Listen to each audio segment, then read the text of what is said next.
I, 49F, and my ex-husband, let's call him Kevin, 50M, got divorced, and the straw that broke the camel's back was when I came home with a present for him for our anniversary, and he accused me of getting it from whoever I was sleeping with and threw it away. He didn't even open the present, which was a Rolex watch he had looked at multiple times and expressed he liked. I talked to a divorce attorney after this, and we filed within a month, and he moved out. I told my attorney about this, and he wanted to know where he moved out as Kevin wouldn't list his new address. It was revealed he moved in with his new girlfriend, let's call her Jenny, 50F. I actually knew Jenny as our oldest kids have been in the same class since pre-K.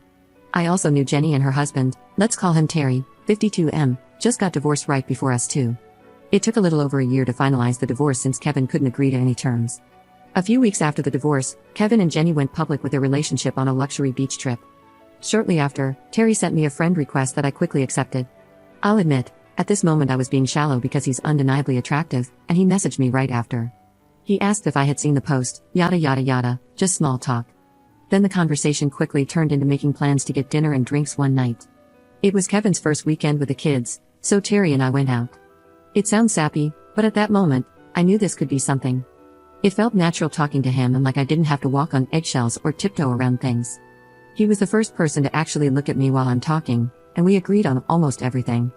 I invited him over after we left, and we had a few more drinks and watched a sappy love movie, having so much fun making fun of how unrealistic it was. Somehow, we finished a bottle and a half of wine, so I invited him to stay the night.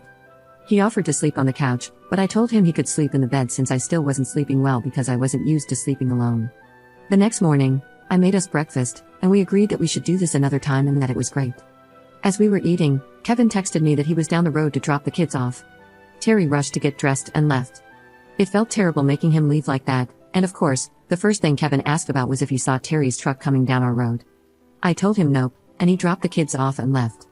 That was 4 years ago, and shortly after that, Terry admitted to me that he wanted a relationship, and I said yes. We kept it private all this time because it's really no one's business to know, as long as we were happy together. We just celebrated our 4th anniversary, and beginning in November, Terry started to hint that he wanted to propose and wanted me to move to his farm in another town since he lived an hour and a half away. Our anniversary was December 1st, and he planned a surprise dinner with all our friends to propose to me. I couldn't believe that he really did all this for me. All our friends were incredibly supportive and agreed that we seemed happy together and deserved to be happy with each other. The next day, I made a post that we were engaged. This was the first post about Terry and me on each other's page. Right after the post, we started to get calls, texts, and Facebook messages from Jenny's family, Kevin's family, and Jenny sent a long message to Terry saying she couldn't believe we would do this and didn't check with him first. She said how insensitive it was to get engaged when we knew her and Kevin were on a break because of the fighting. He ignored all her messages, that is, until we both got messages from my family saying we were crappy people for getting engaged in spite of Jenny and Kevin and how they no longer wanted to see my kids and wouldn't be attending the wedding. Terry started to help me sell my house since he also works for a real estate company. We packed all my stuff up, sold all the furniture, and moved me into Terry's house. I left my job and was actually able to get a job at his company as a secretary. He has 2 sons who treat me very well, and while they don't call me their mom, they do tell people I'm their stepmom. They surprised me with a basketball mom shirt with their names and numbers for Christmas. I couldn't stop crying after seeing it because it was so meaningful to me to see how they considered me their stepmom. Kevin had the kids for Christmas, and we were supposed to begin the normal split custody in January. Since the first of the year, the kids have said they don't want to see me, and Kevin said he's talking with an attorney to change our custody schedule, and that he wants full custody. I'm finally happy with someone who loves me, planning a very small wedding with only friends and family who were supportive of our relationship, and have 2 new stepsons who love me, but I feel so empty without my kids.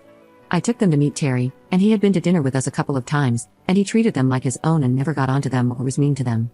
I feel so conflicted about what to do. My kids won't even talk to me over the phone and refuse to see me. Is it my fault for finally being happy? Update 1. I'm not sure how much of an update this is, but here we go. To start, I'm sure he and Jenny had an affair when we were still married, and I really don't care to know. I don't let them waste any of my energy worrying about them and what they do or did. I probably could have worded the end of my post better. Terry isn't a stranger I just pulled off the street and got engaged to. My kids have always known Terry, as his kids are the same age and played the same sports. I told them I was dating someone after a year and a half and introduced them to him shortly after. They've been to dinner with Terry and me, been with me when Terry came over, and been to Terry's house where he lives. He's a very busy and hardworking man, so we didn't get to spend very much time together where I live or with my kids, so I would usually spend time at his house, but I never skipped time with my kids to see him. I didn't want to act like I was hiding my relationship with Terry, but we wanted to take things slow and not rush. Hence why we didn't post to social media or tell our exes. Obviously, friends knew, and you can only keep it a secret for so long before they catch on, but we only told very, very close friends who won't gossip and tell everyone. Now for the update. After that post and the advice, I called my lawyer who agreed that he can't keep the kids from me and that he was definitely doing something to make them act like that. He did say we could go to court, but I told him I wanted to try and resolve it without court first. I talked with my therapist about arranging a session just with my kids and me, and she helped schedule a date for all of us. I called Kevin after that to say I wanted to have a talk with only the boys, and he could drop them off, but he could not attend. And the therapist was able to finally get them to open up. You guys were right. He turned the story to say that Terry and I had an affair for years before we got divorced and even tried to tell our youngest that Terry could be his dad because I was cheating then, which isn't true, as I never cheated on Kevin in our entire relationship. I was able to tell the kids the full truth, and I felt like a 50-pound weight was lifted off my chest. Afterward, I had never been happier to hug all three of them. I made sure to express how much we missed them and how happy we were to have them home. They spent the weekend with us, and I was able to tell the older two the full story about Kevin and Jenny, how the marriage fell apart, and once again invited them to live with us. They both said that they actually wanted to, but since Kevin had fed them lies, they didn't want to be around us. They get out of school in May and are planning to move with us for the summer. This will hopefully be a good opportunity for them to bond with Terry's kids and their friends. I will not be pushing them to move here as it's their own choice, but deep down, I really do hope they do. I think going to a smaller school and living in a smaller town will be better for them than living in a city. I told my youngest a more watered-down version of events. I did make sure to tell him that Kevin is his real dad and what he told him about Terry was not true, and he seemed to understand it. So, for the moment, Kevin is fine with the boys moving here for the summer. All three asked him instead of me, and I think that helped a lot, showing him it was their decision instead of mine. To say I'm excited is an understatement. I've talked with my lawyer, and he said the older two are able to decide where they go, while Kevin and I would have to come to an agreement for our youngest.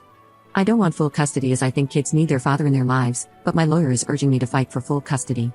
Edit. Some things Kevin has told the kids is that Terry is still dependent on substances.